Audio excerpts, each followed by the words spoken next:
días a todos. Hoy nos convoca la sección de Derecho Bancario y nos convoca a una jornada interesantísima sobre la transparencia en el sector bancario. Esta jornada, y quiero dejarlo ya de manifiesto desde ahora mismo, son fruto del esfuerzo de uno de sus coordinadores, de Antonio Castillo.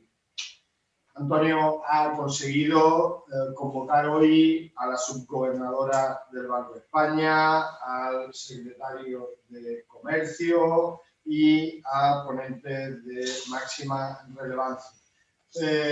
Gracias, Antonio. Y a partir de ahora se va a desarrollar la jornada con Antonio presentándonos a cada uno de los ponentes que nos ofrece la sección de bancario y se moderarán preguntas al final de la intervención de la subgobernadora.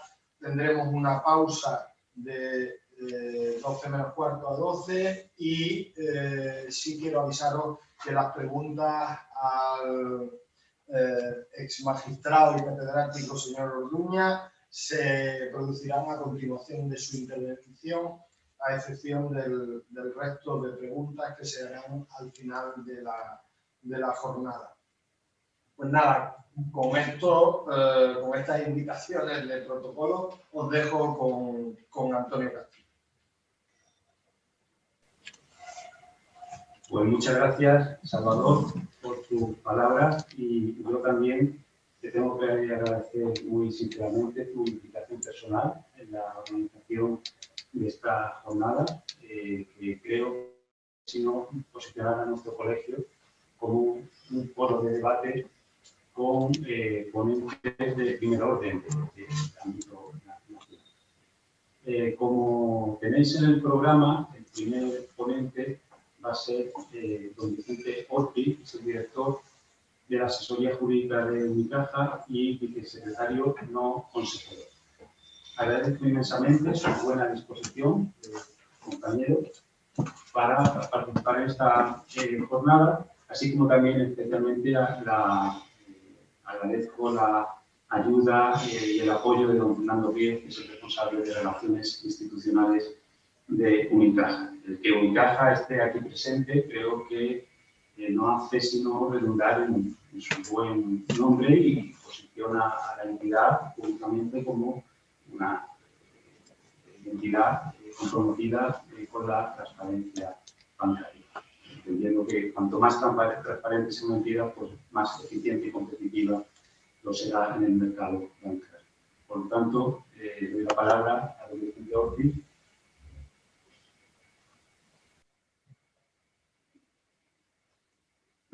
Buenos días. Muchas gracias. Muchas gracias al Ilustre Colegio de Abogados de Málaga por invitarme a participar en esta jornada. Muchas gracias también a su decano por las palabras que ha dicho al inicio y también a Antonio Castillo por sus palabras de ahora. Gracias, por supuesto, a todos los que asisten a esta jornada a través de medios telemáticos, indispensables en estos momentos, en los que hay tanta dificultad para reunirse presencialmente. Y bueno, tratándose de transparencia en el sector bancario, como vamos a hablar hoy, yo creo que es oportuno que comience diciendo que, bueno, que obviamente soy director de la asesoría jurídica de Unicaja, pertenezco orgulloso a su plantilla desde hace más de 30 años, pero tengo que decir también que lo que yo pueda decir aquí no es la opinión ni la postura de Unicaja, es la postura y la opinión de un abogado que trabaja en el sector bancario y concretamente que presta su servicio para Unicaja. Dicho esto, la intervención la voy a estructurar en siete apartados que, dada la limitación de tiempo, tendría que abordar con la necesaria brevedad, pero espero que con la suficiente intensidad para que puedan ser de su interés. Voy a estructurar esta intervención en 7 apartados. El primero me referiré a la transparencia en el sector bancario como algo que no es nuevo, sino que viene ya de antiguo, podemos decir. Seguidamente me referiré, afirmaré y trataré de justificar que el sector bancario es uno de los más transparentes, si no el que más. La ayuda que esa transparencia supone la supervisión. Si esto es así, cómo estamos en esta situación que estamos de litigiosidad frente a la banca, también me referiré a ello. En esta situación de litigiosidad se promulga la Ley de Contratos de Crédito Inmobiliario, una breve referencia también a los consumidores y luego también a algunos elementos que creo que ayudan a la transparencia, para terminar con una breve conclusión para el debate si surge oportunidad. Bien, entrando al primero de mis subapartados que citaba, aunque el concepto de transparencia, como se puede suponer, es muy amplio, cuando hablamos de normas de transparencia nos estamos refiriendo en el sector bancario a aquellas que contienen preceptos que con la finalidad de proteger los intereses de los clientes establecen un conjunto de obligaciones específicas aplicables a los contratos, a las relaciones con la clientela, exigen la comunicación de condiciones básicas, regulan determinados aspectos de la publicidad, normas de actuación e información, entre otras. La preocupación de las autoridades por la transparencia. Sí, no mucho más. La preocupación de las autoridades por la transparencia en el sector financiero y concretamente en el sector bancario, como decía, no es nueva. Al margen de alguna incipiente regulación de la ley del contrato de seguros del año 80, en el verano del 88, a finales de julio, se publicaron dos normas de gran importancia para la transparencia. Se publicó la Ley 2488 de 28 de julio del mercado de valores y la Ley 26 de 1988 de disciplina e intervención de entidades de crédito. Esta segunda, la ley de disciplina, contiene una habilitación muy amplia al ministro de Economía y al Banco de España para dictar una serie de disposiciones que hoy nos parece que son obvias y podemos decir, ¿cómo es posible que eso no estuviese regulado en aquel momento? Porque no lo estaba. Y se dan esas habilitaciones a favor, como digo, del ministro y del Banco de España, por ejemplo, para establecer que los contratos se formalicen por escrito, con especial énfasis en la transparencia de las condiciones financieras de los contratos de préstamo hipotecario, en que se entregara al cliente un ejemplar del contrato suscrito por la entidad, en establecer que determinadas condiciones fuesen comunicadas a las autoridades y a la clientela y se mantuviesen vigentes mientras no se modificaran, en algunas ocasiones con autorización administrativa. Se regulaba la publicidad, se habilitaba para regular la publicidad de los servicios bancarios, sometida a dicha publicidad entonces a un régimen de autorización previa. También se autorizaba al Ministerio para publicar tipos de referencia que pudieran ser utilizados por las entidades en sus operaciones con consumidores, concretamente tipos de interés que pudieran ser utilizados en las operaciones a tipo de interés variable. Se les habilitaba para regular las operaciones a través del sistema electrónico y, en definitiva, para regular las condiciones de los contratos y determinada información que debía figurar en ellos.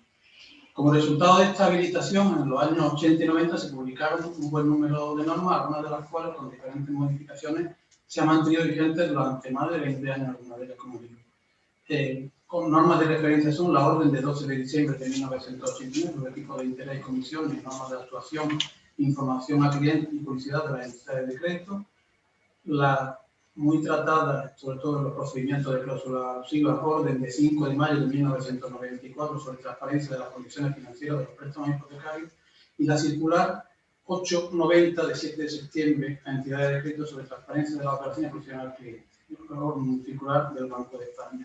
Estas normas, cualquiera puede comprobar, que han regulado de manera muy exigente la necesaria transparencia en la relación con la clientela, el contenido de la información precontractual, la información contractual, estructura de algunos contratos, folletos de tarifas, tipos de interés, normas de comunicación, publicidad, etc. También a finales de los 80, como dije, la Ley del Mercado de Valores, con amplia incidencia también en transparencia, bueno, entre otras cosas, lo que hizo fue crear la Comisión Nacional del Mercado de Valores, a la que atribuyó importantes competencias en materia de transparencia. Pues bien, desde la publicación de estas normas, la evolución y el desarrollo de la transparencia ha sido constante y continúa siendo. Y se configura actualmente como un principio fundamental para la tutela de los consumidores y usuarios y para el correcto funcionamiento del mercado en la Unión Europea.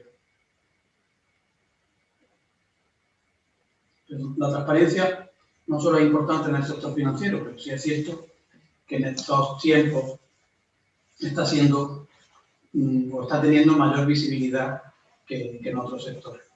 A día de hoy, la protección del cliente bancario se encuentra muy, pero que muy desarrollada.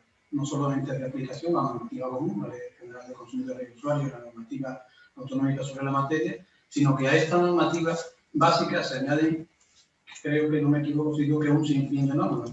A título de ejemplo, la Ley de Economía Sostenible, la Ley de Ordenación y Supervisión y Solvencia de Entidades de Crédito, Orden de Transparencia y Decisión del cliente de servicio, del cliente bancario, Ley reguladora de los contratos de crédito inmobiliario y normas de desarrollo, Ley de contratos de crédito al consumo, Real Decreto Ley de Protección de Consumidores en materia de cláusula suelo, Ley de Protección de Deudores sin recursos, Real Decreto Ley de Servicios de Pago, etc.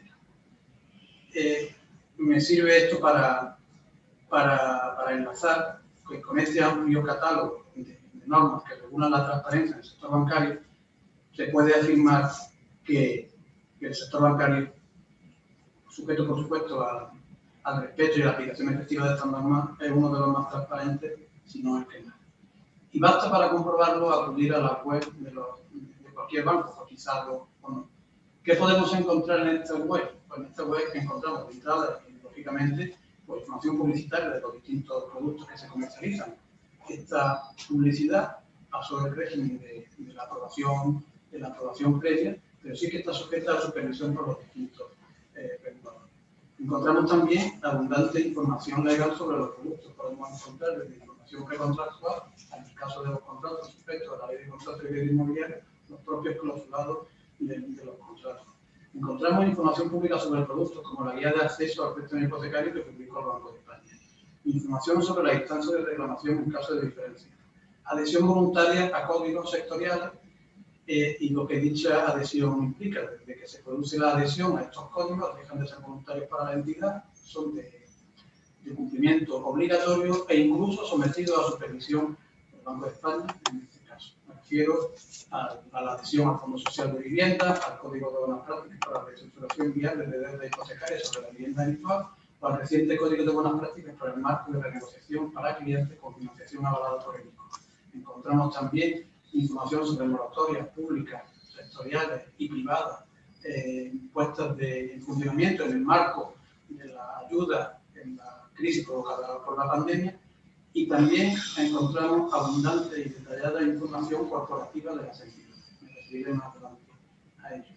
La regulación de estas páginas es también muy estricta y persiguiendo la transparencia se llega a disponer incluso que la información no esté oculta entre la gran cantidad de datos que se publican, sino que esté a un determinado número de clics de navegación, no más de 3. Me refiero concretamente al reglamento de atención al cliente, a la información corporativa y política de remuneraciones de los bancos, o a la información para inversores de bancos y sociedades cotizadas.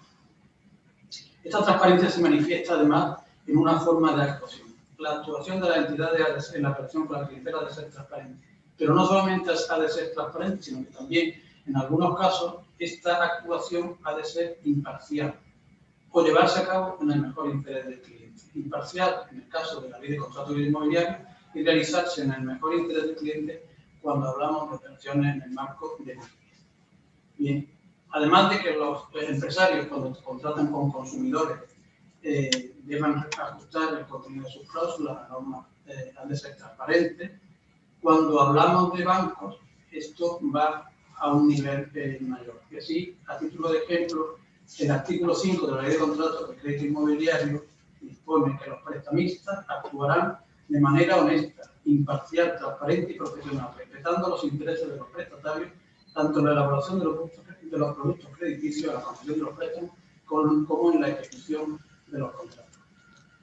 Las entidades deben ser transparentes también en la información precontractual y en la contractual. Con esta información precontractual transparente se pretende superar la asimetría informativa que se produce entre el profesional de la banca y el cliente, tratando así de que el cliente pueda adoptar sus decisiones de forma informal.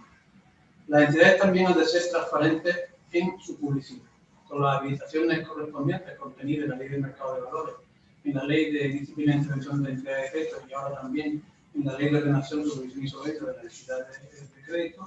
El Ministerio de Economía ha dictado varias órdenes que han sido desarrolladas por circulares del Banco de España y de la Comisión Nacional del Mercado de Valores, en la que se dispone requisitos y sistemas de control de la publicidad bancaria. Las órdenes, pues, si quieren tomar nota, son de 11 de junio de 2010 y la circular 2-2020 de la Comisión Nacional del Mercado de Valores y la 4-2020 de 26 de junio del Banco de España. En esta norma se adopta un sistema de control basado en un doble enfoque. Un enfoque preventivo, estableciendo normas que han de cumplir los mensajes publicitarios y requisitos de organización de las entidades para facilitar el control de la publicidad por parte de los supervisores, y luego también un enfoque correctivo. Los supervisores controlan esa publicidad, ven la publicidad que está en los medios, ven la publicidad que está en las oficinas y ven la publicidad que está en las web, y revisan las mismas, y revisando las mismas, pues se dirigen a las entidades y deben pedir que corrijan esa publicidad o incluso que cesen en esa publicidad hasta que se corrijan determinados aspectos.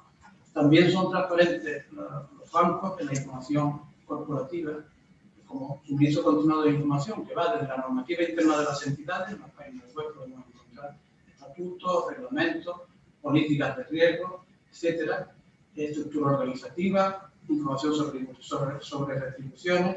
Esta obligación de publicar la información corporativa y cuánto tiempo de estar disponible, etcétera, la encontramos regulada en la circular 2-2016 del Banco de España, de 2 de febrero, y en la 3-2015 de junio de la Comisión Nacional del Mercado de Valores. Se persigue que los inversores o clientes bancarios conozcan cómo se organizan los bancos de manera transparente. También aquí se encuentra el requisito de la limitación por donde el número de clics al que ha de estar disponible la información. Entrando al apartado de la supervisión, pues es obvio que el sector bancario es un sector altamente regulado, pero también intensamente supervisado. Una de las facetas que son objeto de supervisión se refiere a la conducta de mercado y, como parte de ella, la transparencia. Esta supervisión la ejerce el Banco de España por lo que se refiere a los productos bancarios, la Comisión Nacional del Mercado de Valores por lo que se refiere a los productos de inversión y la Dirección General de Seguros y Fondos de Pensiones por lo que se refiere a los productos de seguro y pensiones.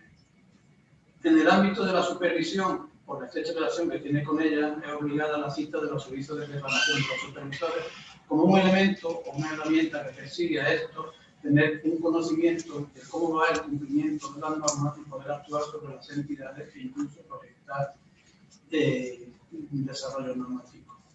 Además, de que la supervisión por sí sola ya ayuda a la transparencia, el incumplimiento de las normas da lugar a sanciones, y estas sanciones, en virtud del cumplimiento de normas de transparencia, deben ser publicadas en la web de los supervisores o incluso en el boletín oficial del Estado, y las entidades, en su caso, tendrán que dar cuenta de la imposición de las sanciones en la siguiente Junta General que se coloca un elemento que ya de por sí visuales de no cumplir con la normativa de transparencia. Me voy a referir en varias ocasiones de mi intervención a un informe de la Comisión al Parlamento Europeo y al Consejo, un informe de 11 de mayo, sobre la revisión de la Directiva 2014-17, que refiere a las operaciones hipotecarias.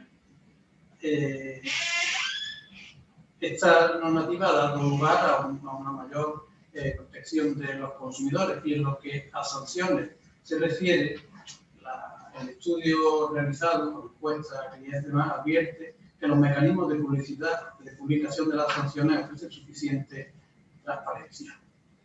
La supervisión de la conducta de las entidades se ejerce de manera variada. A los métodos tradicionales de requerimiento de información, inspección in situ en las oficinas o en las dependencias de las entidades, se unen figuras singulares como el mystery shopping, en el que un inspector acude a una oficina a contratar un producto como si de un cliente se tratara, o también unas inspecciones directas y por sorpresa en dependencias de las entidades. Seguro que recuerdan que fue noticia hace un par de años, en el mes de marzo, que el Banco de España rompió por sorpresa 189 oficinas bancarias de 12 entidades para supervisar la forma en que se atendía a los clientes bancarios. Adicionalmente, existe una normativa que pone el foco en los clientes más desfavorecidos. incluso como decía antes, cuando las entidades se adhieren voluntariamente a códigos que promueven esta protección, esta adhesión y este cumplimiento de códigos es objeto de supervisión. Puedo referirme a dos casos muy concretos, como es, bueno, uno es voluntario, que es las inspecciones que se realizan sobre el código de buenas prácticas para la reestructuración viable de deuda hipotecaria, y otro más voluntario, que es el de las cuentas de pago básicas. Entro ya en el capítulo que dije que iba a dedicar a la litigiosidad.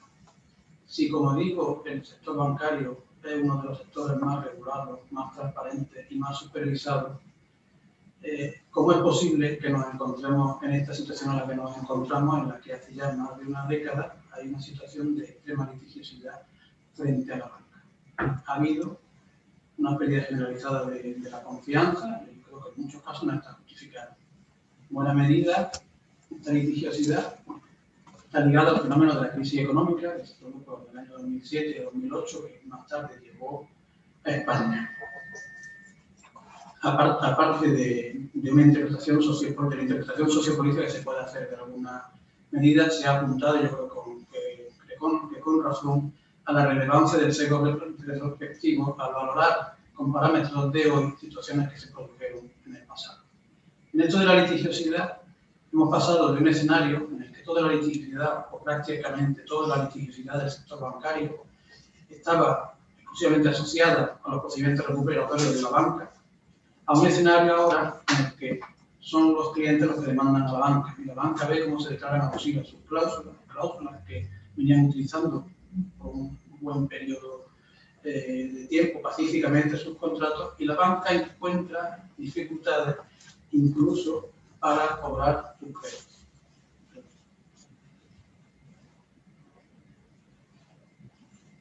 Esta situación se produce a partir de la consolidación de una doctrina alrededor de la transparencia material, focalizada en el entendimiento del consumidor de aquello a lo que se compromete, y que hace que devenga en muchos casos insuficiente el cumplimiento formal de las normas de transparencia. Conforme a esta doctrina, aunque es importante que el cliente reciba la información precontractual prevista y que el contrato se acomode a la norma que lo regule, lo realmente importante es que el cliente entienda las consecuencias de lo que firma.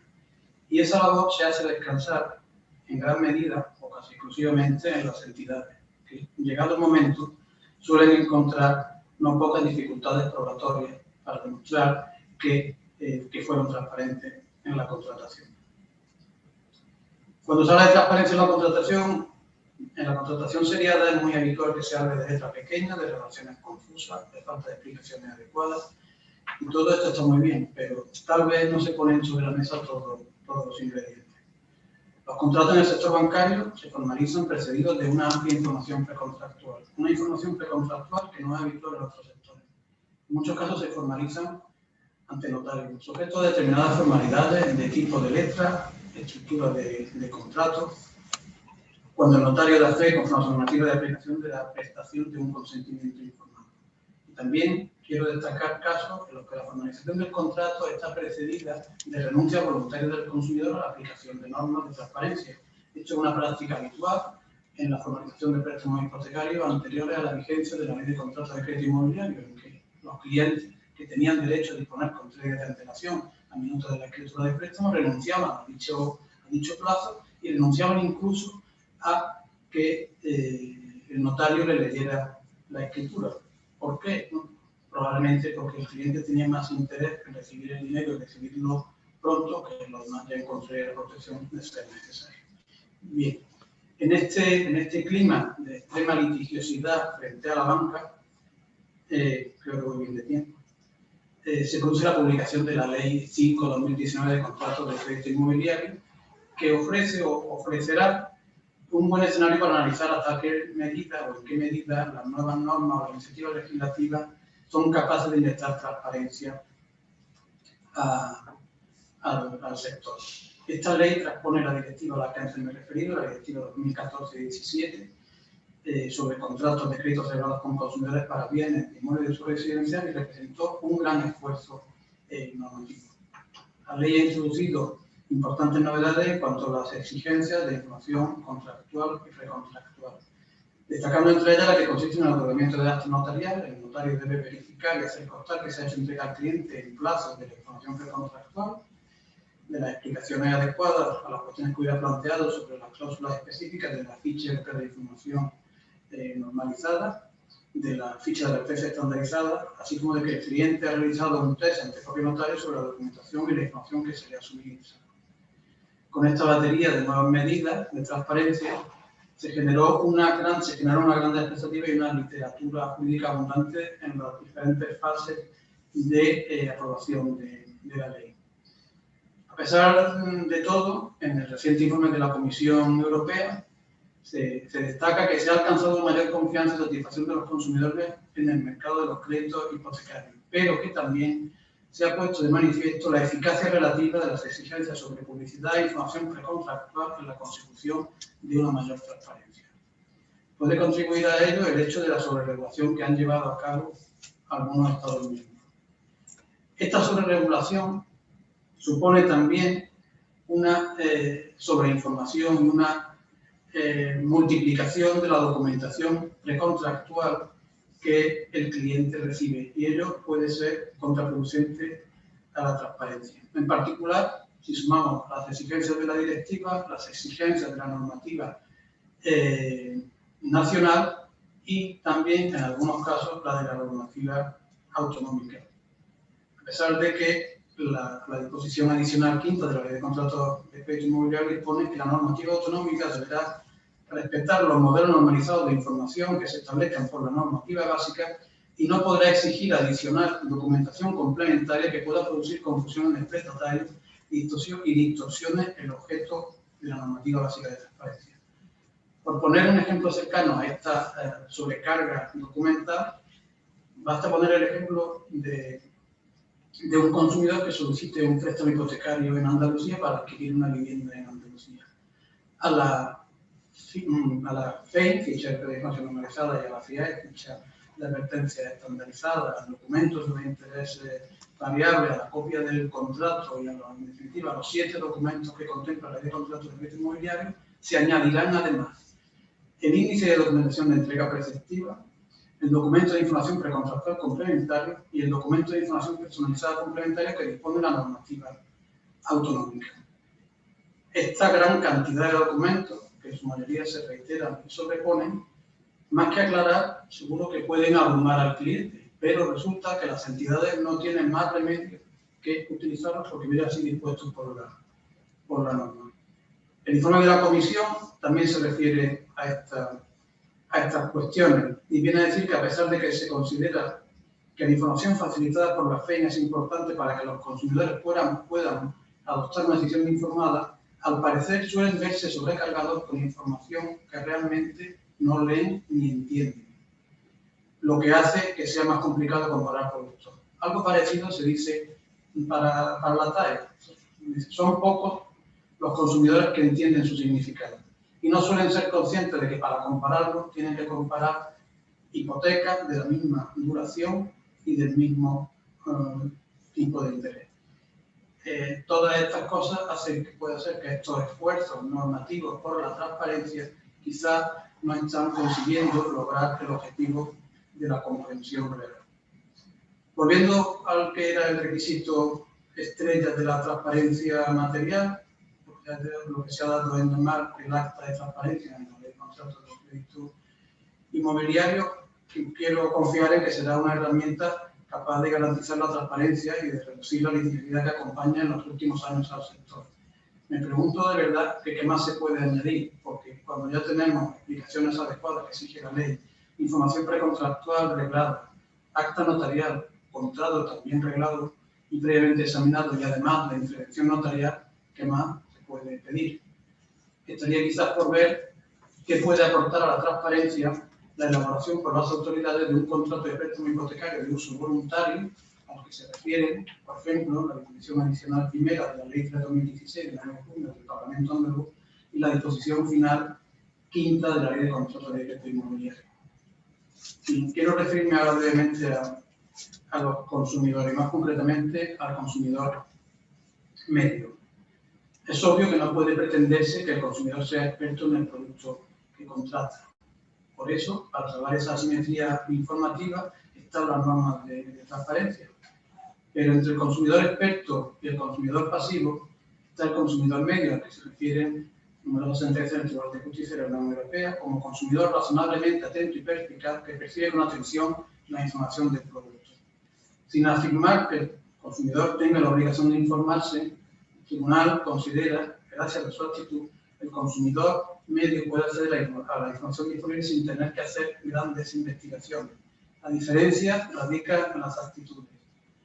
En el sector hay información suficiente que resulta aprovechable para un consumidor medio sin necesidad de que haga grandes esfuerzos. El consumidor pasivo ni siquiera considera esa información. La actitud del consumidor y la información no son independientes. Yo creo que en muchas ocasiones se ha podido pasar por alto la actitud del consumidor. Se ha considerado que la información precontractual entregada era un mero cumplimiento formal, sin más pretensiones, y no se ha tenido en cuenta que una actitud medianamente interesada del consumidor hubiera podido salvar cláusulas o incluso contratos.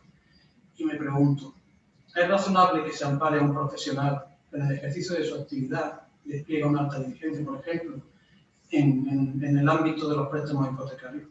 Y luego, a la hora de contratarlos como consumidor, no muestre ni siquiera la diligencia media.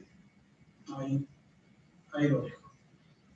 Ya casi para terminar, creo que el tiempo, no me equivoco, me faltan 4 minutos, ¿no? Sí. Una breve referencia a elementos que pueden o que ayudan a la transparencia. Uno de ellos, seguramente iremos a comentarlo después, es la iniciativa para fomentar la transparencia que ha puesto en marcha recientemente ASNET, que ha elaborado un protocolo de transparencia para el crédito revolving, diseñado por don Francisco Javier Acuña, que intervendrá a continuación. Otro elemento muy importante y muy desarrollado es la formación. Si examinamos los planes de formación de las entidades de cualquier banco, podemos comprobar que una amplia parte del catálogo formativo se dedica a dar cumplimiento a exigencias normativas para conseguir la capacitación de los empleados para poder intervenir en la comercialización de los productos. Esa capacitación, además de acreditarse ante las instancias competentes. Se debe impartir formación, por ejemplo, en materia de comercialización de productos sujetos a la directiva MiFID. Las entidades deben contar con procedimientos de formación y evaluación continua del personal que garantice que el mismo actúa de forma honesta, imparcial y profesional en el mejor interés de los clientes. También en el ámbito de la comercialización de préstamos hipotecarios, la ley de contratos de crédito inmobiliario y la normativa que la desarrolla contiene exigentes requisitos en materia de formación. Y también recientemente el Real Decreto 287/2021 de 20 de abril ha modificado las condiciones de la formación que ha de impartirse la comercialización de productos de seguro. La exigencia formativa regulatoria es enorme, pero puede quedar en nada cuando el consumidor no presta la debida atención.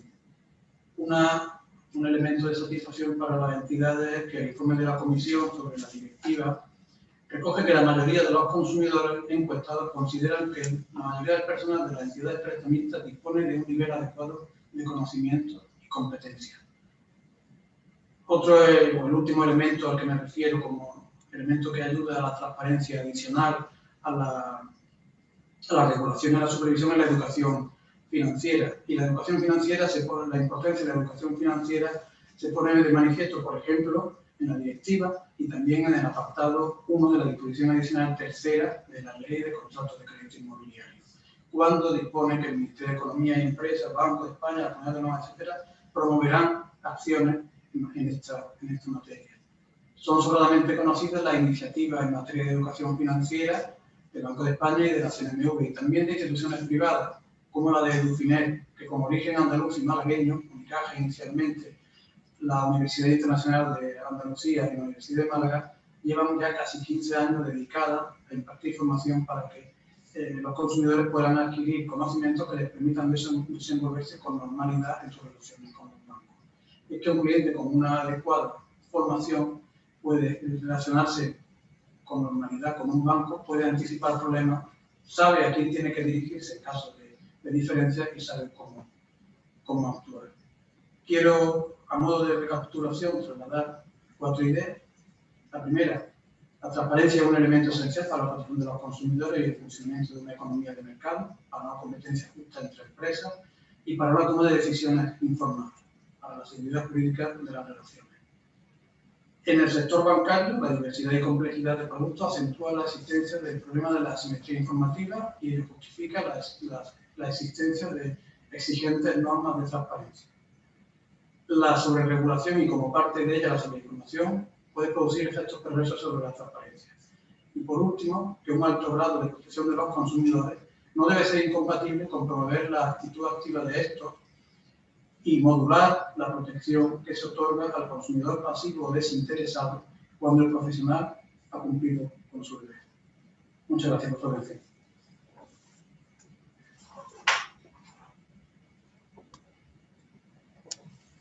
Pues muchísimas gracias, Vicente.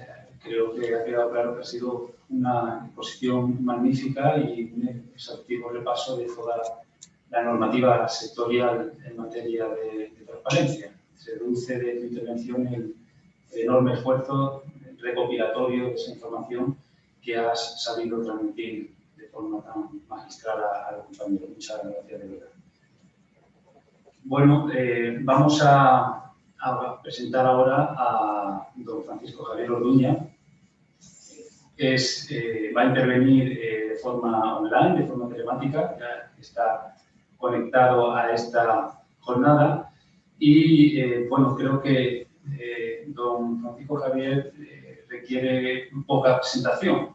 Su figura como ex magistrado de la Sala Primera del Tribunal Supremo y catedrático de Derecho Civil de la Universidad de Valencia es sobradamente conocida, como también son conocidas sus resoluciones judiciales, no solo las sentencias, sino también, y muy especialmente, los conocidos votos particulares en materia definitiva de transparencia bancaria. También son sobradamente conocidos sus enormes y constantes trabajos tanto académicos como doctrinales en materia de transparencia. Seguro que será una exposición de máxima utilidad para todos los compañeros. Adelante, don Javier. Bueno, buenos días. Muchas gracias por la deferencia que habéis tenido en invitarme a participar en estas interesantes jornadas y es un placer colaborar con el Colegio de Abogados de Málaga, al que me unen pues relaciones de afecto y también de mutua colaboración. Es decir, recuerdo el curso de especialización que hemos mantenido durante varios años, precisamente sobre el tratamiento de la jurisprudencia civil y mercantil del Tribunal Supremo, con unos resultados creo que excelentes. Bien, en el tema voy a intentar ser sintético, un poco refiriéndome un poco a lo que es el encargo de mi intervención en estas jornadas. Y yo empezaré diciendo un poco, se ha aludido a mi trayectoria profesional como catedrático y especialmente como exmagistrado de la Sala Primera y por tanto voy a hacer, si me lo permitís, un pequeño contexto de recopilación. Es decir, bueno, han pasado bastantes años desde que efectivamente la materia, la cuestión de la transparencia se puso sobre la mesa, especialmente en el sector bancario, aunque como voy a destacar ahora es un principio transversal, es decir, por razones, vamos a decir, del ámbito de la litigiosidad que se ha mencionado, pues surgió el ámbito en los productos financieros, en la comercialización de productos financieros, pero es cierto que, como os ha destacado o destaqué en algunos votos particulares, este principio es un principio transversal y, por tanto, afecta al ámbito de la contratación seriada en su conjunto. Bien, desde esta perspectiva y un poco al hilo de lo que brillantemente se ha comentado, a mí me gustaría en esta visión retrospectiva señalar que realmente se han producido hitos importantes. Mirar, yo entré en el Tribunal Supremo prácticamente en diciembre de 2011. En 2012 estaba ya, a principios de 2012, de marzo, abril, ya estaba poniendo como ponente sentencias. En ese periodo de tiempo, casi 8 años que he estado, he comprobado cosas que ya decía la doctrina, pero no solamente la doctrina vamos a decir, jurídica, sino sobre todo la doctrina económica, incluso la filosofía, las ciencias sociales en general. Y es un factor que nos preside y nos va, si se me permite la expresión, a perseguir durante estos umbrales del siglo XXI.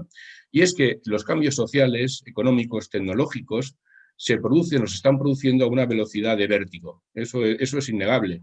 Es innegable si miramos en esta última década y si nos ponemos a principios de este siglo.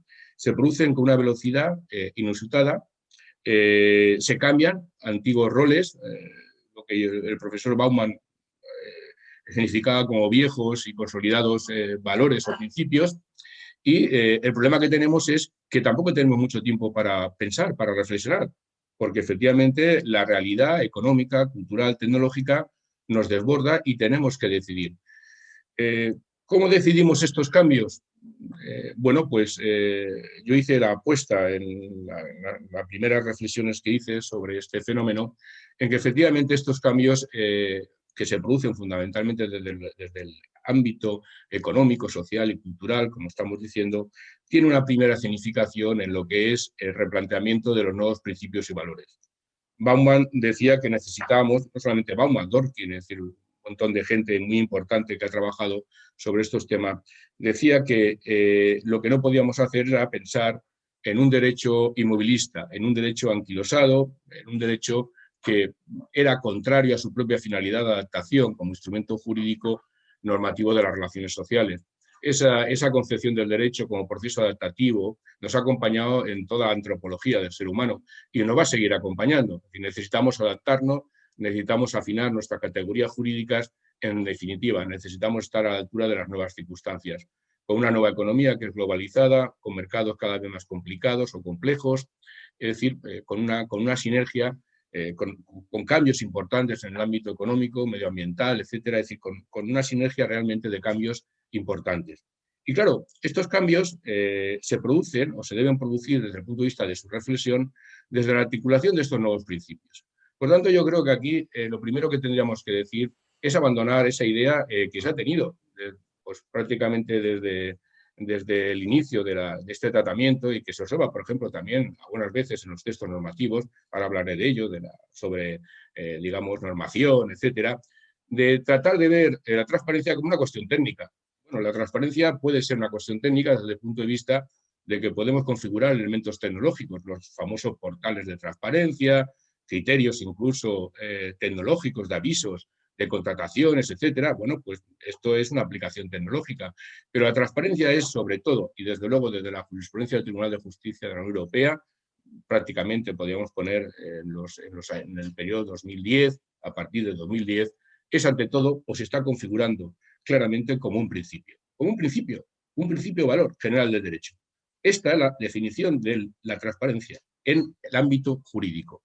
Claro, si no tenemos en cuenta esto, realmente vamos a ir mal, porque tenderemos a una sobreregulación, a una sobreactuación en los aspectos, digamos, tecnológicos o técnicos de la transparencia, pero no abordaremos el problema esencial. El problema esencial es que tenemos que empezar a articular nuestro ordenamiento jurídico desde la consecución de un nuevo principio que ha aflorado para quedarse, y porque responde fundamentalmente al proceso de evolución lógico y natural de las sociedades modernas democráticas. Es decir, nuestra Constitución nos define como un Estado social democrático de derecho y es evidente que no es un texto cerrado. Contempla unos valores fundacionales que en su día fueron determinantes, muy apegados a los valores de la Revolución Francesa, como sabemos, pero no es un texto cerrado ni en los valores que podemos considerar superiores, ni tampoco en los derechos y libertades fundamentales. Os recuerdo que ya hay algunos derechos y libertades fundamentales que están reconocidos por la jurisprudencia, por algunos tratados internacionales, que no están expresamente mencionados en el texto o en la Carta Magna. Y eso no significa que no dejen de ser o tener el rango, el rigor de derechos y libertades fundamentales. Por lo tanto, la transparencia es un valor porque fundamentalmente viene a afinar, viene a implementar aquellos nuevos nichos económicos, sociales, culturales o tecnológicos en donde los principios fundacionales, la libertad y especialmente la igualdad, no llegan fundamentalmente por la generalidad de los mismos. Desde este punto de vista, a mí me parece fundamental que hablemos ya de la transparencia como un principio general del derecho. Si esto es así, es importantísimo, porque el principio general del derecho no solamente viene para resolver supuestas aplicaciones, según nuestro Código Civil, de resolución de casos en donde no se llegue a una aplicación directa de la norma o de la costumbre, como dice nuestro artículo 1, sino que lo más importante es que informa todo nuestro ordenamiento jurídico. E informar el ordenamiento jurídico es fundamental, porque esa información va a crear fundamentalmente los presupuestos básicos de interpretación. Me voy a explicar con más detalle y lo entenderemos enseguida. Si realmente, como es ahora el caso, yo creo que se ha indiscutido, que estamos ante un verdadero principio general del derecho, pues hubiese sido, o claramente se ven como incorrectas, todas aquellas interpretaciones que son contrarias a ese principio general del derecho. Como si dijéramos que reconocemos el principio general de buena fe, pero a la hora de informar las normativas que se aplican precisamente o se sustentan en ese principio, obtenemos interpretaciones restrictivas del principio mismo. Esto no sería posible, pero tampoco es posible con ningún otro principio general del derecho.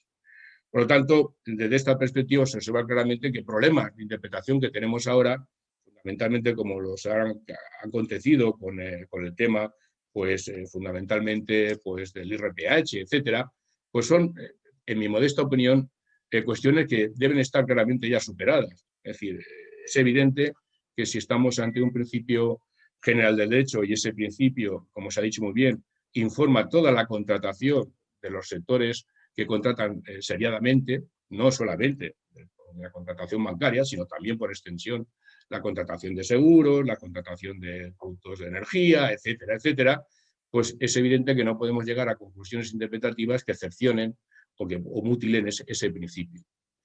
Pues si realmente hay una falta de transparencia, evidentemente esa falta de transparencia comporta necesariamente una situación de abusividad, por tanto un perjuicio. El perjuicio está claramente en que si se le ha privado al consumidor de la comprensibilidad necesaria del producto que ha adquirido, pues por la propia lógica de esta falta o ausencia no ha podido elegir bien. Ahí está ya el perjuicio. Se ha explicado muy bien que la transparencia, que el principio de transparencia no solamente defiende desde la Directiva 93 únicamente al consumidor, sino que defiende el mercado interior, la competitividad del mercado interior, que es fundamental. La Directiva 93 es una directiva fundamentalmente económica y, por tanto, este principio es transversal en todos aquellos ámbitos que supone esta contratación seriada bajo condiciones generales.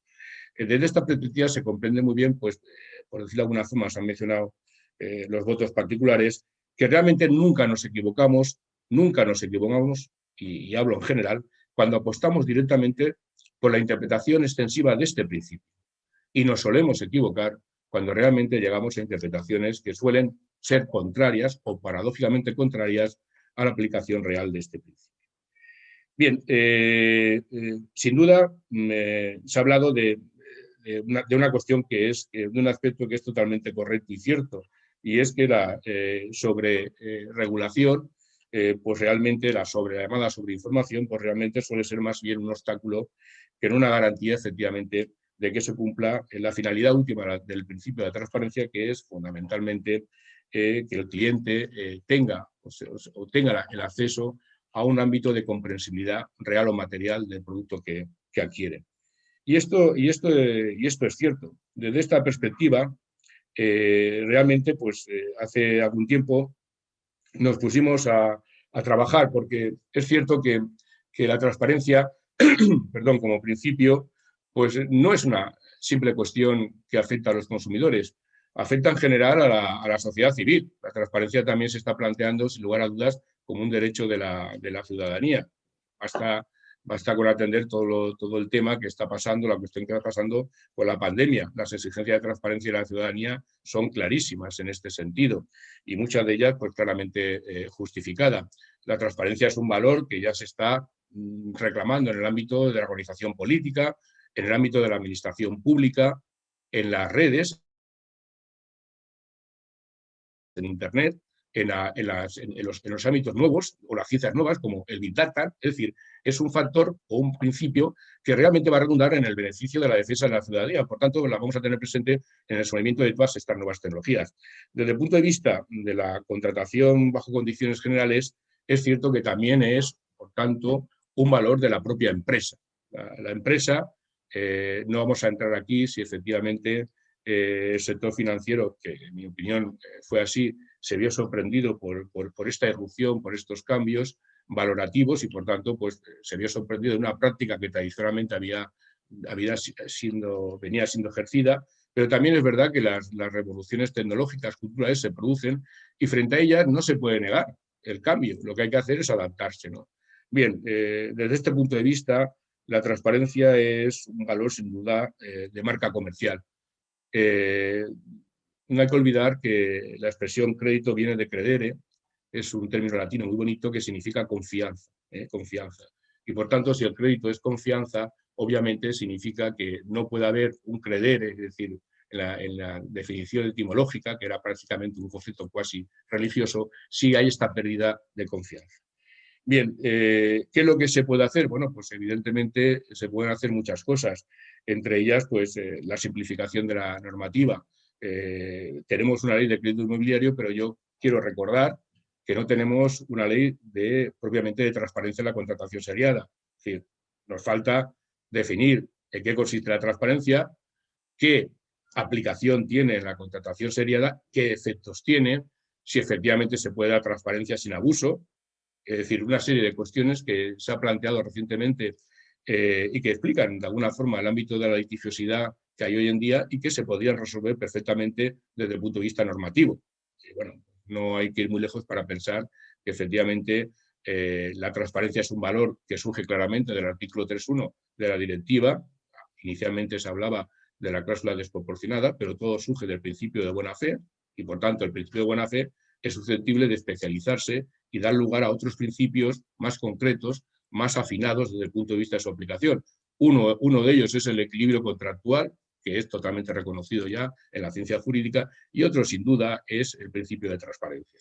Los dos forman parte del curso común del principio de buena fe en la directiva y, por tanto, los dos pueden llevar precisamente a la calificación de abusividad.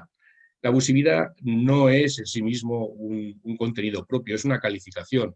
Calificamos de abusiva cuando realmente sancionamos una determinada cláusula y hacemos la valoración de que realmente o bien resulta desproporcionada desde el punto de vista del justo equilibrio de obligaciones y derechos entre las partes, o bien resulta abusiva pero por la falta de información, porque no se ha cumplido un deber especial del predisponente en informar y, por tanto, el cliente no es que no tenga un consentimiento adverado, porque sería ilusorio pensar, como se ha dicho muy bien, en esta categoría del cliente medio, del consumidor medianamente informado, que lo que persigue la normativa en general es que concretamente el aspecto subjetivo del conocimiento concreto exacto de cualquier consumidor. Lo que persigue fundamentalmente, porque es una estandarización, por eso podemos hablar de la transparencia como un valor general, es que efectivamente las entidades financieras, y no solamente las financieras, como he dicho, sino en general todas las que están sujetas a una contratación bajo condiciones generales, cumplan con unos estándares de calidad de negociación. Esto es muy importante. Estos estándares de calidad de negociación constituyen ya una seña de identidad de la Unión Europea, y estamos en la Unión Europea. Es decir, España, dentro de la Unión Europea, no puede conformarse con cualquier estándar, vamos a decir, de calidad de negociación. El artículo 38 de la Carta de Derechos y Libertades Fundamentales de la Unión Europea establece claramente que el nivel de protección del consumidor tiene que ser un nivel alto. Y es lógico, porque la Unión Europea se define ante sí misma y ante los demás como una sociedad avanzada y evolucionada, fundamentalmente en derechos y en protección. Bien, pues este nivel alto, pues esta estandarización alta de calidad de negociación es también una oportunidad para todos nosotros, porque evidentemente no es lo mismo vender un producto donde realmente la seguridad, la calidad de negociación y la seguridad de los derechos de los clientes va a estar en tela de juicio o va a ser débil, que vender productos seguros desde el punto de vista también de la calidad, de la seguridad de la contratación. Porque a mayor calidad de negociación, mayor estabilidad en el sector. Estamos asistiendo afortunadamente a un periodo de recuperación, esperemos, de inicio de recuperación económica, donde efectivamente el crédito no solamente el crédito inmobiliario, sino el crédito al consumo tiene un papel determinante y es básico que dotemos a estos productos financieros de seguridad y de estabilidad. ¿Cuál es una de las aplicaciones que se están realizando? Pues se ha hecho mención pues, recientemente al protocolo de AFNEF, precisamente sobre un producto que estaba especialmente bajo la lupa, que era el crédito revolving. El crédito revolving es una modalidad de crédito al consumo peculiar y, por tanto, tiene un sector que recientemente, bueno, desde el año 2010, pues cuenta con unas estadísticas propias, etcétera, pero de difícil comprensión. Se había confundido mucho y se ha confundido mucho el crédito de revolving con la usura. No tiene nada que ver, en mi modesta opinión. La usura es una ley de 1908 para los que nos estén escuchando, de la época de nuestros bisabuelos, para entendernos, donde no había televisión, no había móvil, no había nevera, no había lavadoras, es decir, no habían todas aquellas cosas que se suelen comprar ahora con el crédito al consumo y algunas veces o particularmente con las tarjetas denominadas revolving. Era una ley fundamentalmente que acompañó al Código Civil y por tanto estaba dentro del sistema normativo y conceptual del Código Civil. El Código Civil permitió la aplicación de la ley Azcárate de 1908 porque seguía las pautas centrales del propio sistema liberal del Código Civil. Por tanto, impedía una fijación de precios por el juez y solamente permitía la aplicación de la ley de usura cuando efectivamente, derivado de las circunstancias objetivas y también subjetivas del caso, el juez pudiera, con unas facultades discrecionales amplísimas, determinar que el préstamo era usurario, es decir, que tenía fundamentalmente una mancha, una mácula de inmoralidad. Esa es la sanción de la ley de usura, como podemos observar, muy distinto a una sociedad del siglo XXI donde las tarjetas de crédito constituyen una parte fundamental de lo que es el propio dato o hecho del consumo y donde efectivamente el aspecto subjetivo, porque la contratación es en masa, no se tiene en cuenta y por tanto no se tiene o no se valora la posible debilidad, en este caso, del consumidor para aprovecharse de su situación de angustia, necesidad, de falta de experiencia, etcétera, para producir el préstamo usurario. Bien, en esta perspectiva, el consejo fue realmente analizar el futuro. El futuro es precisamente fortalecer el principio de transparencia en este sector de la contratación y eso se hizo a través de un protocolo de transparencia que, insisto, no es simplemente un código de buenas prácticas, no es tampoco un compliance al uso, desde el punto de vista de que trata de preservar la posible responsabilidad de la entidad o de la empresa, sino que es algo más. Está íntimamente conectado con la propia comercialización del producto por las entidades, en este caso por las entidades asociadas a AFNEF. De tal forma que las entidades que se asociadas a AFNEF que opten por adherirse a este protocolo no solamente están cumpliendo con un código deontológico o están realizando un compliance interno de autoprotección respecto a responsabilidades futuras, sino que están manifestando una práctica de negociación, la práctica de comercialización. En la economía seriada, las prácticas de comercialización vienen a ser como la huella digital. Es fácil, y yo he hecho el experimento o la prueba, de que realmente ante determinados contextos históricos las prácticas comerciales nos definían muy bien qué idea tenían las entidades del propio derecho. Es como una huella, es como una célula que la analizamos y podemos extraer incluso las concepciones del derecho que se puedan o que subyacen sobre esa práctica comercial. Bien, con este protocolo lo que se ha pretendido es que quien analice ese protocolo, quien se sirva de él, comprenda desde el primer momento que el hecho nuclear, que el elemento lógico jurídico de definición y de comprensión no es otra cosa que el principio de transparencia. El protocolo va desde el principio hasta el final recorriendo fundamentalmente ese principio de transparencia. ¿Cómo se hace? Pues por la anterior explicación nos han dado un poco los antecedentes. Primero, obviamente, sin sobreinformación. Lo que pretendemos, lo que se pretende con estos protocolos precisamente es simplificar, pero no solamente simplificar, porque es verdad que el producto puede ser complejo y necesita, por tanto, un nivel de comprensión. Es necesario, por tanto, un tratamiento especializado de la información. Lo que decía el profesor de Castro, volver a la psicología del contrato. Es necesario saber contar un contrato.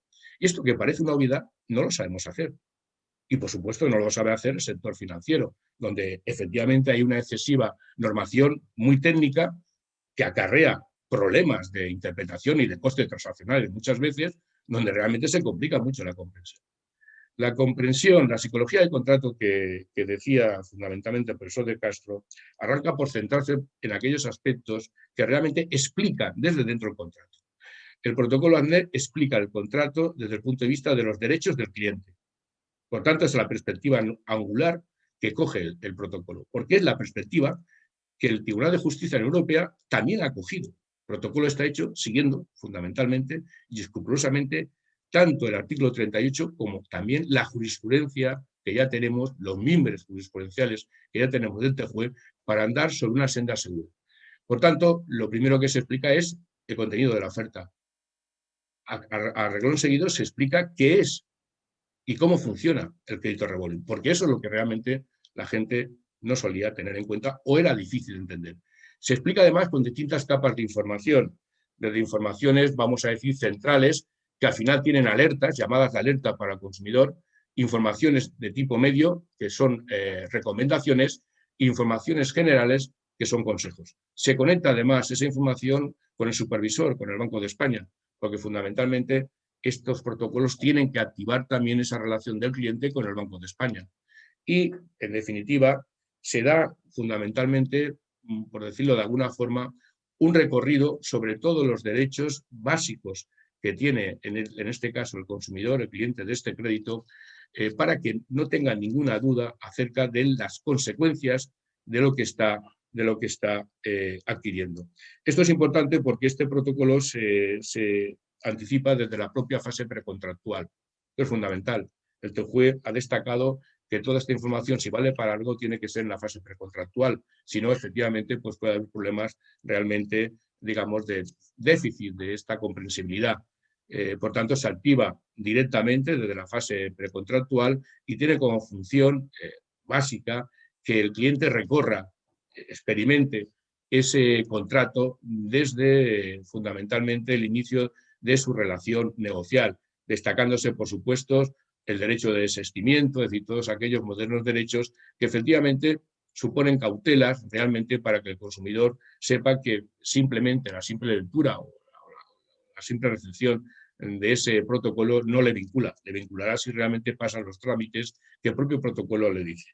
Bien, yo entiendo que fundamentalmente los protocolos así vistos, como resaltó en su día el director de comunicación del Banco de España, don Fernando Tejada, pues suelen ser o van a ser unos productos, unos instrumentos técnicos que realizados, insisto, no desde la transparencia como criterio técnico, sino la transparencia como principio general del derecho y como principio contractual, pues van a servir fundamentalmente para que los clientes tengan una información muy precisa, muy clara, ejemplificada y muy segura, y a su vez van a determinar o a comportar que efectivamente las entidades financieras puedan tener una clara estabilidad y seguridad jurídica en su negociación, sin perder de vista que además va a ser o puede ser claramente un sello de calidad, porque evidentemente esto es voluntario. Es decir, habrá entidades financieras o de otros sectores que apostarán claramente por estos protocolos como sello diferente, porque efectivamente le va a dar una mejor comunicación con el cliente, una mayor confianza y sobre todo desde el punto de vista también del ámbito jurídico, una mayor seguridad jurídica desde el punto de vista de la estabilidad de sus productos y servicios. Pues muchas gracias, yo creo que me he ajustado un poco al tiempo que tenía y es un poco lo más relevante que quería decir. Ahora sí que os oigo. ¿Ahora? Sí, ahora perfectamente. Ahora sí. Javier, bueno, enhorabuena por la magnífica exposición que nos ha hecho y quería hacerle alguna pregunta, sobre todo de un interviniente que va a exponer a continuación, don Carlos Bayuguera, que, bueno, él pregunta, una de las preguntas ya la ha contestado usted, que si es obligatorio el protocolo ASMEF, y la segunda, pues, ¿a quién obliga el protocolo? ¿A quién obliga, perdón? ¿A quién obliga? ¿A quién obliga el protocolo? ¿A quién obliga? Al que, me imagino, al que lo suscribe, ¿a quién obliga? Sí, bueno, estamos en una fase, efectivamente, en la que lo hemos destacado al principio, en donde yo creo que el propio sector empresarial tiene que ser consciente de que, con independencia de que el legislador actúe en esta materia, pues regulando con mayor detalle la transparencia en determinados sectores, etcétera, no hay mejor comienzo que moverse por uno mismo y, por tanto, ir hacia esos postulados, digamos, empresariales o protocolos de transparencia. Bien, el protocolo en este sentido es voluntario. Por tanto, AMNEF lo que hace como entidad que asocia, me parece que son 28 o 29 entidades de crédito financiero, pues lo que hace es disponer de ese protocolo a esas entidades. Las entidades que se adhieran a ese protocolo, como he dicho, serán las que estarán obligadas a cumplirlo. Y aquí es un poquito lo que he hecho la distinción. El cumplimiento de estos protocolos será obligatorio para aquellas entidades que se adhieran. Por tanto, no estamos hablando ante meros compliance o ante meros, digamos, códigos deontológicos, que están bien, pero que no suponen en realidad una práctica de comercialización, sino que estamos ante una práctica de comercialización que, si es aceptada, pues deberá ser cumplida. Entiendo que desde esta perspectiva, pues sí que es verdad que se va a conseguir una cierta armonización desde el punto de vista de la práctica financiera, la comercialización de estos productos, que va a ser muy provechosa desde el punto de vista de la seguridad jurídica del sector y también de los derechos del consumidor, que van a ver reforzados, pues lo que hemos dicho al principio, esa faceta fundamental que es la comprensibilidad. Bien, pues estos protocolos les va a llevar a esa comprensibilidad con todo lujo de detalles, recomendaciones, advertencias y alertas, en su caso, y tratamiento especializado para que efectivamente puedan hacer valer sus derechos. Los protocolos también, además, sirven para poder innovar o redactar los contratos en el futuro, con lo cual pues, va a tener una continuidad y, por supuesto, serán revisados, actualizados en la medida en que efectivamente, bien normativamente o bien a través de los criterios de la jurisprudencia del TJUE, pues vengan a establecer algunos criterios o algunos matices más a la hora de aplicar este principio de transparencia. Sí, profesor. Otra de las preguntas es si hay bancos si usted conoce bancos que se hayan adherido a este protocolo. Sí, bueno, sí que hubo una iniciativa, lo que pasa que estamos en una fase, digamos, previa de negociación, pero sí que es verdad que la entidad Bankia firmó un convenio con la Universidad de Valencia precisamente en esta línea para adaptar sus productos financieros a estos protocolos de transparencia. Ese convenio afectaba únicamente, obviamente, a la entidad Bankia y Bankia ha sido absorbida por CaixaBank. Entonces, estamos ahora un poco a la espera de ver si efectivamente se retoman para precisamente aplicar esos protocolos a los productos financieros y comerciales de la entidad CaixaBank. Esto sería, sin duda, una buenísima noticia, porque realmente entiendo, y yo creo que es ya una obviedad, que esta es la vía más clara desde el punto de vista de obtener un criterio, un clima de seguridad jurídica en esta materia. Y la última pregunta de uno de los intervinientes pregunta, Miguel Quiero González, si ve usted que la comercialización de productos complejos a consumidores pueden ser más vulnerables por parte de entidades financieras iría en contra del principio de transparencia. Perdón, la pregunta es que no la he entendido bien. Si bien... Sí. Un producto complejo, es un producto complejo, por el hecho de ser complejo ya podría atentar a la transparencia cuando se pone a disposición de un consumidor vulnerable. Bueno, sí, bueno, mirar, nos viene muy bien esta pregunta incluso para la jornada en general. Es decir, el hecho de que sea un producto complejo significa o determina que realmente no va a ser objeto de un deber de transparencia, no puede ser explicable de alguna forma comprensible desde el punto de vista del principio de transparencia. La respuesta claramente es no. Depende del tratamiento especializado que se le dé al producto precisamente para llegar a un nivel idóneo, lo que hablábamos de ese consumidor medio. Es decir, ¿estos productos complejos permiten ese tratamiento especializado? En mi opinión, sí. Es decir, todos seríamos incapaces de entender la fórmula de Einstein acerca de la energía, pero sin embargo, si nos explican determinados aspectos, sí que los podemos entender, con referencia fundamentalmente a posiciones básicas, en este caso, pues de riesgo, de posición jurídica, etcétera, o económica. La cuestión está precisamente en hacer ese tratamiento especializado. De hecho, en la jurisprudencia del Tribunal Supremo, en los productos, obviamente aplicando la legislación MiFID, la MiFID 1, la MiFID 2, hemos tenido que aplicar precisamente porque en el fondo, y hay que decirlo con claridad, estas normativas especializadas sobre productos financieros complejos, al final, el principio inspirador de todo ellas sigue siendo el principio de transparencia. Es decir, esa normativa, abundantísima normativa sobre productos financieros complejos, al final lo que pretende es que el cliente, aunque sea, inclusive, fijaros bien, aunque sea un profesional, pues tenga bien claro cuáles son las características, vamos a decir, básicas, esenciales de ese producto a la hora de contratarlo.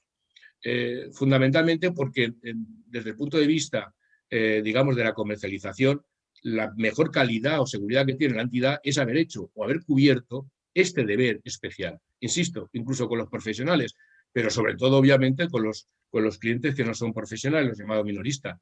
Y aquí hay que recordar cómo este principio de transparencia está siendo claramente extensivo, porque el TJUE, en una reciente sentencia, ya dijo que efectivamente incluso los inversores minoristas debían ser tratados dentro de ese concepto general de protección de consumidores. Por tanto, vamos realmente, si nos fijamos bien, a que efectivamente este principio de transparencia sea, por decirlo de alguna forma, la pieza nuclear desde el punto de vista de la comercialización. Sean productos complejos que pueden ser explicados desde el punto de vista de un tratamiento especializado, o sean, obviamente, productos no tan complejos, pero que necesitan, por la falta de conocimiento jurídico que tienen generalmente los consumidores, que necesitan simplemente, digamos, de una mayor matización. Recordemos, por ejemplo, la diferencia, porque esto es la casuística muy distinta. Las cláusulas suelo no son de difícil comprensión. Cuando nosotros en la sala primera declaramos el carácter abusivo de la cláusula suelo, no fue porque fuera un concepto complejo desde el punto de vista del entendimiento general del consumidor medio, sino fundamentalmente porque no estaba claramente resaltado en el ámbito de la contratación, digamos, o productos que se comercializaba. Es decir, aparecía en torno al interés variable, es decir, lo clásico que ya conocemos de la cláusula suelo. Sin embargo, por ejemplo, productos más complejos como puede ser pues el IRPH, etcétera, pues ahí evidentemente el esfuerzo, por decirlo de alguna forma, de pedagogía tiene que ser mayor, especialmente por decirles al cliente, que yo creo que fue gran déficit de información, que no estábamos ante un índice de referencia, como podía ser Euribor, sino ante una auténtica TAE, porque el IRPH es una TAE. Es decir, no es un índice de referencia, sino es una TAE, lo que es el coste total del producto porque incluye comisiones y gastos. Por tanto, estas cosas que se pueden explicar y el cliente las entiende, si se le explica razonablemente con ejemplos, pues evidentemente pues son o forman parte de aquellos elementos que parecen complejos, pero que pueden ser explicados realmente con un tratamiento especializado, como acabo de decir. Muchas gracias por la asistencia y por la claridad en todas sus respuestas. Gracias a vosotros. Sí, muchísimas gracias, don Javier, por la exposición, como siempre, tan magistral. Se podría decir que no se puede ser más transparente, precisamente para hablar sobre transparencia en la doble vertiente, tanto del principio general del derecho como principio contractual, como usted tan claramente ha expuesto. De verdad que ha sido un privilegio, como siempre. Muchas gracias. Muchas gracias a vosotros. Bueno, el siguiente ponente va a ser don Carlos Vallujera, que se va a conectar también online para su intervención en esta ponencia. Y mientras voy preparando o exponiendo un breve currículum que me ha remitido. Don Carlos Vallujera Gómez es licenciado en la especialidad jurídico-económica de la Universidad de Deusto, doctor en Derecho por la UNED, registrador de la propiedad, vocal del Consejo de Dirección del Instituto Vasco de Consumo y desde el año 2019 es el presidente del Consejo de Consumidores y Usuarios, un órgano dependiente del Ministerio de Consumo donde se engloban las asociaciones de consumidores denominadas más representativas. Carlos me ha mandado una extensa relación de innumerables publicaciones y trabajos únicamente en materia de transparencia. Tiene trabajos relacionados con el derecho de consumo en general pues muy numerosos. Pero me voy a centrar, por no extenderme, en varios trabajos, como digo, por ejemplo, comentar comentario de la sentencia del Tribunal Supremo de 15 de noviembre de 2017, nulidad parcial por falta de transparencia, de la multidivisa, publicado en 2018 por la editorial Dickinson. En 2019 publicó el trabajo denominado Control de Transparencia Registral de la Hipoteca, Registro de Condiciones Generales de la Contratación y Registro de la Propiedad. Se publicó en Voltes Kluber.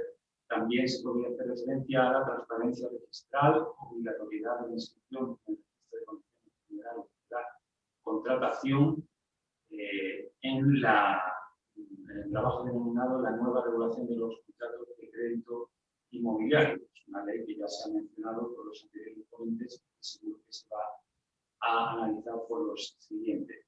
También, por último, las suposiciones, trabajo denominado las suposiciones sustituyen a la prueba de la transparencia de la negociación de la hipoteca, publicado en el año 2020 en la revista de Derecho VLEX, o el último trabajo en la materia denominado El Supremo debe explicar la contradicción de que el IRPH pueda carecer de falta de transparencia y no ser abusivo, según juristas y consumidores, publicado en 2020, en octubre de 2020, en la revista Confidera.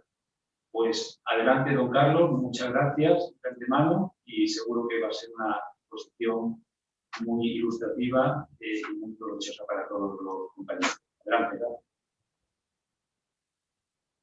Muchas gracias, Antonio. Muchas gracias al Colegio de la Abogacía de Málaga por invitarme a participar en esta importante jornada sobre la transparencia en el sector bancario. Es para mí muy estimulante participar con estos ponentes. Saludo especialmente al magistrado señor Orduña. En un tema que creo que efectivamente es de máxima actualidad. Orduña ha indicado el carácter transversal de la transparencia y yo quisiera avanzar algún paso modestamente en lo que puede ser la concreción de este principio, ¿no? Lamentablemente no consigo encontrar un documento de la Comisión Europea durante los años 90 donde se decía que la transparencia es con toda claridad un principio del derecho europeo, pero no está claro que sea la transparencia. Nos movemos, por tanto, en un mundo contradictorio. Entonces, para intentar establecer el perfil de este mundo, me gustaría poner de manifiesto que, a mi modo de ver, el terreno sociológico sobre el que se desarrolla la transparencia es, por un lado, la contratación masiva y, por otro, la particularidad que tiene la contratación masiva de ser un modo contractual en el que se suprime la negociación y, sin embargo, pasa algo de una exuberancia extraordinaria, que es el afloramiento de los tratos preliminares. Se ha suprimido la negociación, pero tenemos una auténtica floración de tratos preliminares. Los límites de tiempo de esta jornada me impiden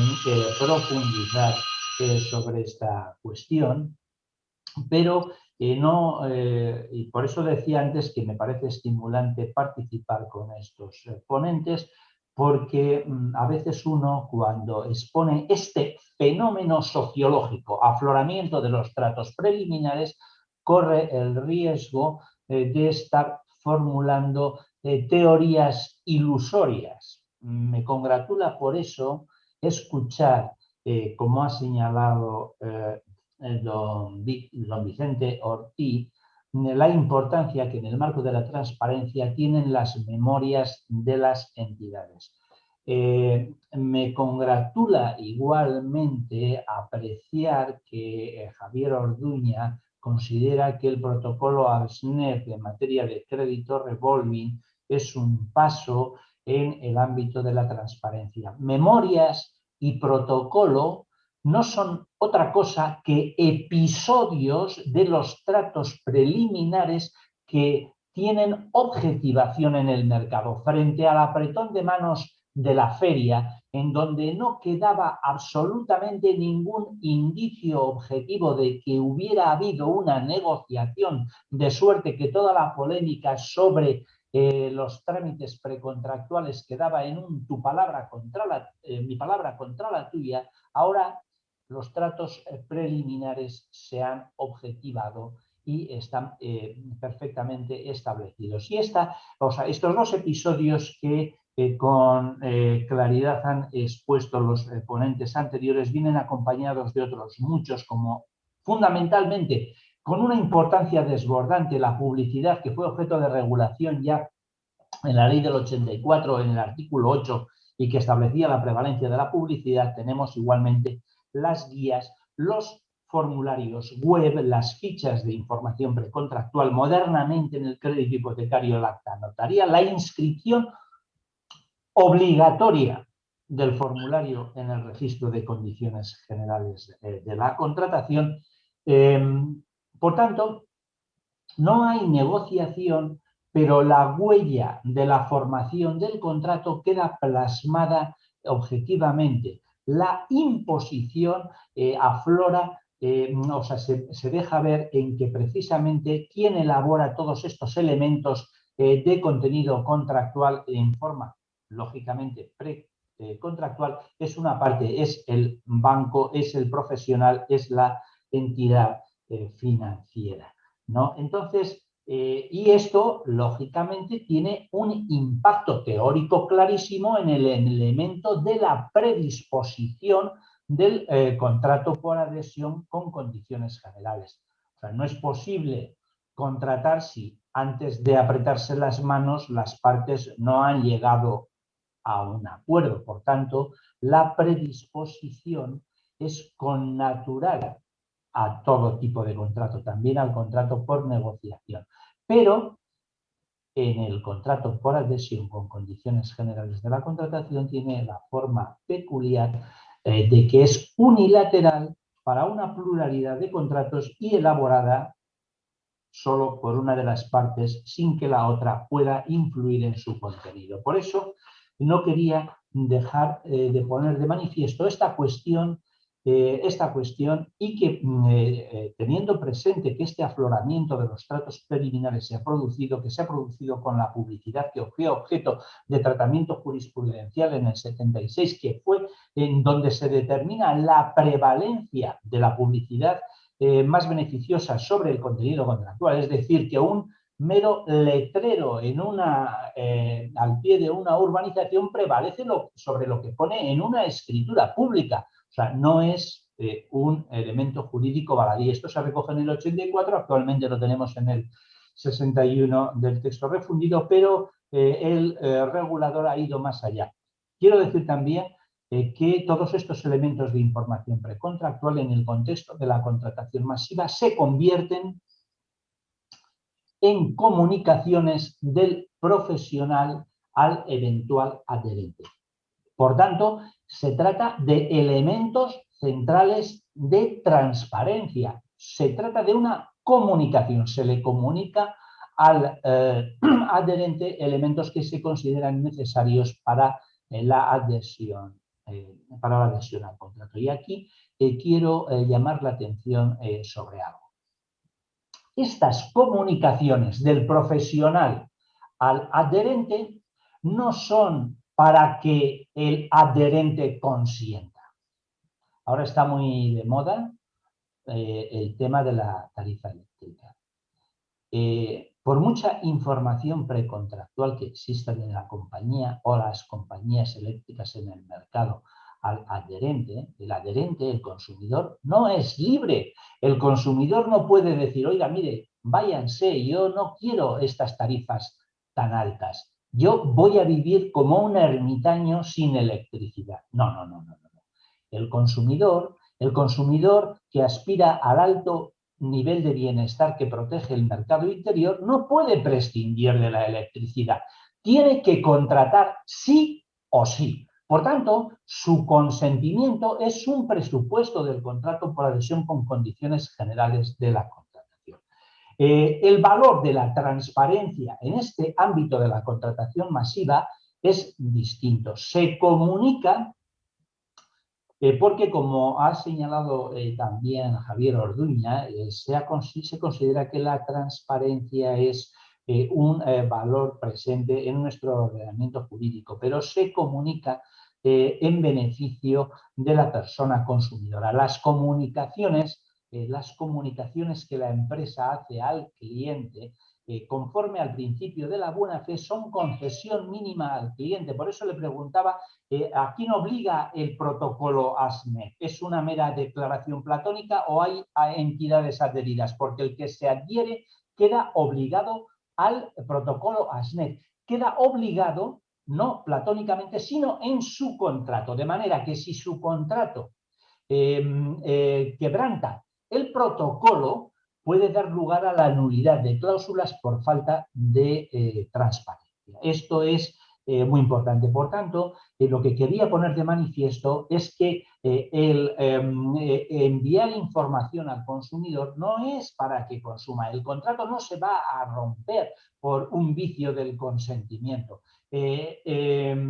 Los efectos de la transparencia son otros. Básicamente, la declaración que hace la empresa al consumidor a través de una comunicación de información precontractual vienen a constituir una concesión mínima al cliente. ¿Cuál es el tratamiento? Pues nos lo ha marcado la jurisprudencia y nuestro derecho. Y no estamos en un derecho nuevo, pero en un derecho nuevo que está escrito en el Código Civil, en el segundo párrafo del artículo 1281 del Código Civil y en el artículo 1282. Cuando las palabras sean contrarias a la intención evidente de las partes, prevalecerá la intención evidente, prevalecerá. Y la intención evidente se forma con los actos de los contratantes coetáneos y posteriores a la celebración del contrato, y la jurisprudencia ha dicho que también con los anteriores. Por tanto, un acto anterior a la celebración del contrato, como es la publicidad o es todo este tipo de comunicaciones que se han ido detallando, cuando beneficia al consumidor, prevalece sobre el contenido contractual. Prevalece sobre el contenido contractual, de manera que eso no hace nulo el contrato, porque la persona consumidora no se puede permitir el lujo de prescindir del contrato, porque solo accede a su bienestar por medio del contrato. El consumidor quiere el contrato sin abusos. Y entonces, cuando se produce la divergencia entre la comunicación previa y el contenido contractual que perjudica al consumidor, lo que inicialmente se establece en el Código Civil y en la jurisprudencia posterior al 76 y en el artículo 8 de la Ley General de Defensa de los Consumidores y Usuarios, y actualmente en el artículo 61 del texto refundido, es la prevalencia del contenido más beneficioso. Pero el legislador no se conforma con estas cosas. El consumidor quiere un nivel alto de protección. Entonces, lo que hace ante la profusión de tratos preliminares es establecer un conjunto de obligaciones de información previa al contrato. De obligaciones, no se trata de platonismo. Si se quebrantan estas obligaciones, que son obligaciones precontractuales y que por tanto se producen en un marco en que las partes son libres, si se quebranta, eso da lugar a la nulidad de pleno derecho de la cláusula deficitaria de información sin perjuicio de la subsistencia del contrato. Esto no me puedo cansar de repetirlo porque es muy lamentable que nuestra jurisprudencia nos ofrece ejemplos destacados de marginación de este planteamiento, de la subsistencia necesaria del contrato. La jurisprudencia, muy positiva en muchas cuestiones, por ejemplo, con la cláusula suelo ha dicho que afecta al objeto principal del contrato. Oiga, ¿pero qué dice usted? ¿Que el contrato es nulo y que deben restituirse las prestaciones? No ha entrado en ese tema, pero ahí, en la sentencia sobre cláusula suelo, la jurisprudencia se ve abocada a esta contradicción. La cláusula suelo define el objeto principal del contrato. Esto no puede admitirse como doctrina, es algo aberrante porque priva a la persona consumidora del crédito, que es el bien a través del que financia la adquisición de su vivienda. Pero es que el Tribunal Supremo nos ha dado alguna muestra más, la sentencia del 19 de septiembre de 2019 sobre cláusula de vencimiento anticipado. Es que a uno se le ponen los pelos de punta. Un consumidor que está pagando religiosamente todas las cuotas de su hipoteca demanda al banco la nulidad de la cláusula de vencimiento anticipado. Y el Tribunal Supremo le da la nulidad de la cláusula de vencimiento anticipado. Es decir, alguien que estaba cumpliendo, que por lo tanto no se arriesgaba al vencimiento anticipado, resulta que acciona y el Tribunal Supremo dice, es nula la cláusula de vencimiento anticipado, pero como afecta a la esencia del contrato de préstamo hipotecario, esto hace nulo el contrato. Es decir, le presenta al consumidor cumplidor, que no tenía miedo a la cláusula de vencimiento anticipado, a una especie de castigo, al vencimiento anticipado por haber demandado. Esto no se entiende. Se utiliza esto para algo imposible, algo que contraviene el derecho, que es la integración del contrato en perjuicio de la persona consumidora. El contrato que tiene un agujero por nulidad de una cláusula abusiva sí se puede integrar. Se puede integrar en beneficio de la persona consumidora y con su consentimiento, pero no se puede integrar en perjuicio del adherente, como creo que se desprende del artículo 65 del texto refundido, ¿no?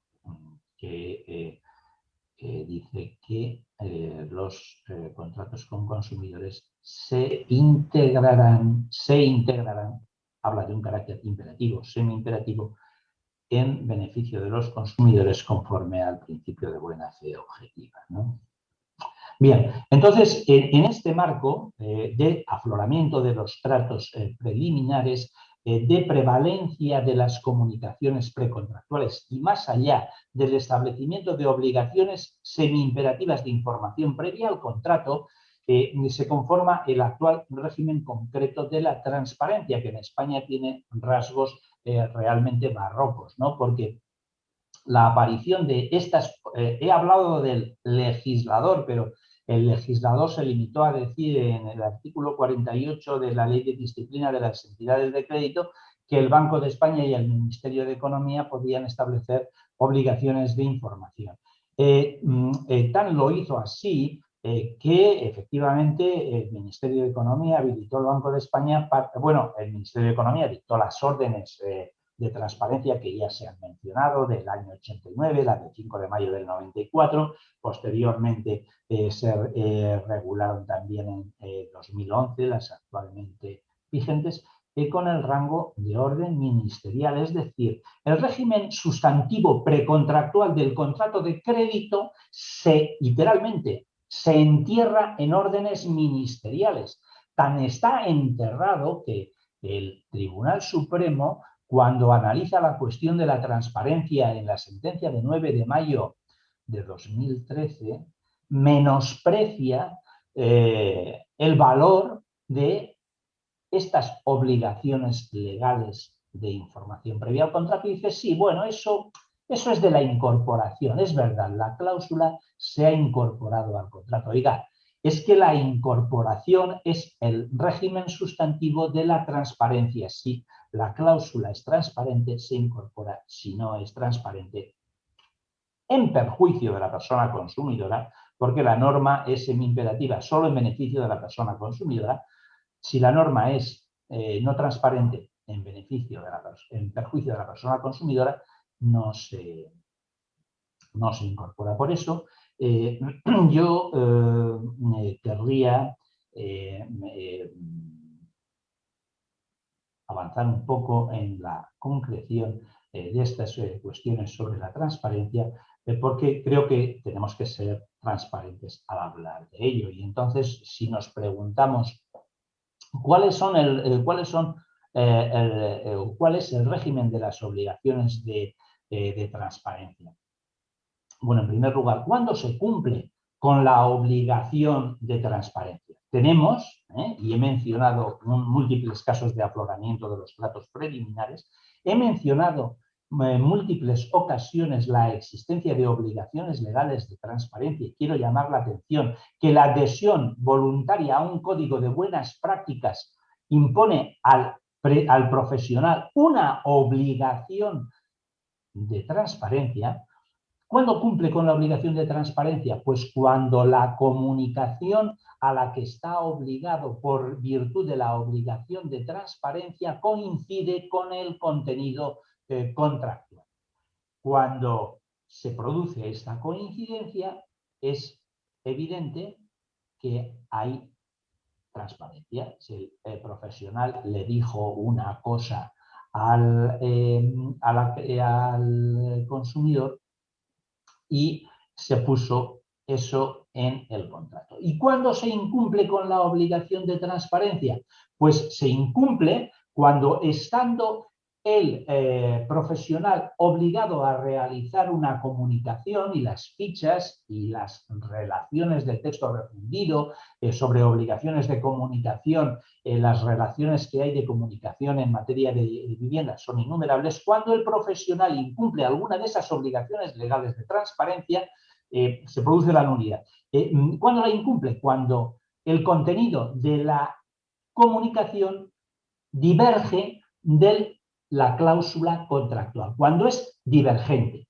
Pero, ojo, se trata de normas semi-imperativas que se establecen en protección de las personas consumidoras. Solamente la divergencia perjudicial para el consumidor determina la nulidad de pleno derecho de la cláusula divergente, que es por ese motivo falta de transparencia, ¿no? Falta de, sí, eso es, de transparencia. Entonces, tenemos el caso, ¿no? Que me adentro por unos terrenos en los que intuyo cuál puede ser la crítica, no lo voy a decir, pero bueno, voy a poner un ejemplo. El profesional le dice, te voy a dar un crédito con el 5 TAE y en el contrato aparece que la TAE es del 7%. ¿Cuál es la consecuencia? Hay efectivamente una divergencia perjudicial para la persona consumidora porque se le dijo el 5 y se le impuso el 7. Decimos, bueno, pues está claro, según el Código Civil, según la ley del 84, según la regulación de la publicidad, es la prevalencia. Se queda con el 5, se queda con la información precontractual, con lo más beneficioso. Pero ocurre que esta materia se encuentra disciplinada por normas semi-imperativas. La entidad crediticia no comunica la TAE porque le parece bien o porque es objeto de publicidad. Se la comunica porque tiene obligación legal de hacerlo y se la comunica, y hay multitud de normas que establecen esta obligación. Entonces, el efecto de la divergencia perjudicial para la persona consumidora, digo solo perjudicial para la persona consumidora, es la nulidad de pleno derecho de la cláusula TAE, lo que me lleva otra vez al principio.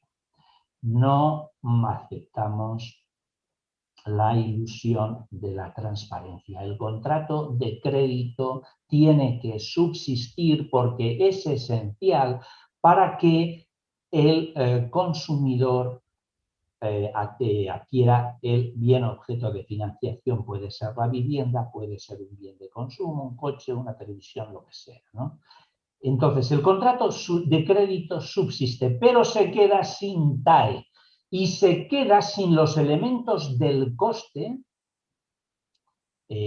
intereses, comisiones, etcétera, que no van a poder ser reclamados por la entidad de crédito. O sea, vamos a ver que estamos hablando de transparencia, que estamos hablando de cosas muy bonitas, pero que tienen unos efectos, su régimen legal, un régimen serio, un régimen protector de los derechos de la parte más débil del contrato con condiciones generales de la contratación, un régimen que es serio y que tiene efectos demoledores. Dirán, es que se rompe el mercado. Oiga, no, mire, el mercado se rompe cuando se quebrantan las obligaciones legales de transparencia. Y si las rompe, la disciplina de la nulidad en esta materia es la más estricta que existe en el derecho civil y mercantil patrimonial español. Entonces, creo que, como digo, se trata de una cuestión seria y objeto de reflexión. Y con esto, pues he intentado sucintamente delinear con rasgos concretos y en términos estrictos de derecho, es decir, en términos de validez y de nulidad, en términos de cumplimiento obligatorio y de protección de las personas consumidoras, un régimen que afecta al desarrollo fundamental del derecho contractual de la contemporaneidad y que creemos que debe seguir avanzando. Estoy con Javier Orduña en la transversalidad del principio y del mismo modo que, por ejemplo, y con esto termino, del mismo modo que se ha establecido una obligación legal de inscripción previa del formulario en el registro de condiciones generales de la contratación, de modo que ese formulario obligatoriamente inscrito constituye una concesión mínima que no puede ser obviada por el banco en su contratación, esto debe extenderse a otros sectores. Y particularmente creo que hay sectores especialmente necesitados como singularmente el de seguro, las telecomunicaciones, la contratación por Internet, los viajes combinados. Y con esto termino. Muchas gracias, un honor y un placer haber podido intervenir en esta importante jornada. Buenos días.